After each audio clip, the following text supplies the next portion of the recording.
For many years, people have said, well, the trouble with the EU is that it's undemocratic. No, it isn't. It's anti-democratic. It actually hates democracy. It was set up by a guy called Jean Monnet 60 years ago, who was a super bureaucrat. And he hated democracy because, you see, what happens in democracy is you vote for a government and it pursues a course of direction.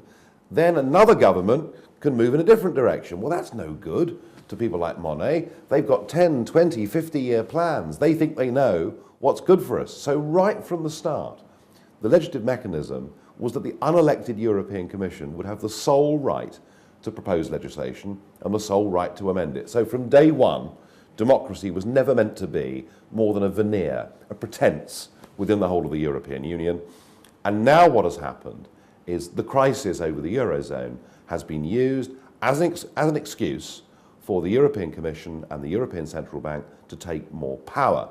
And my argument in November 2010 was that increasingly in Ireland, who won the general election didn't really matter, because actually the big decisions were being taken somewhere else.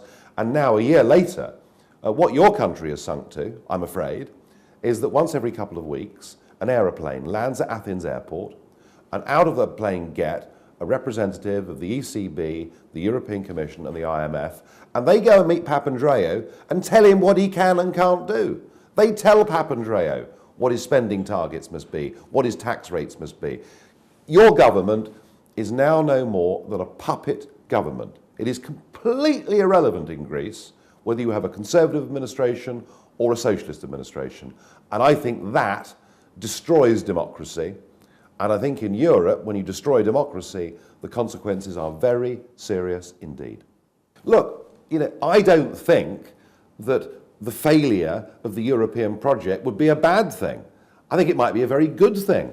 And I mean, I would have a vision, a view, a few years down the road, that we would have a Europe of independent sovereign nation states trading together, cooperating together, making agreements, having reciprocal deals on students, reciprocal deals on foreign workers. We can do all of those things, but we don't need a European Commission, a European Parliament and a European Court to do all of those things. I want a Europe that is cooperative, not one where the ability to make law rests with these institutions. So I would say that actually a return to the concept of identity, of nationality and of democracy is infinitely preferable to the route that we're currently on.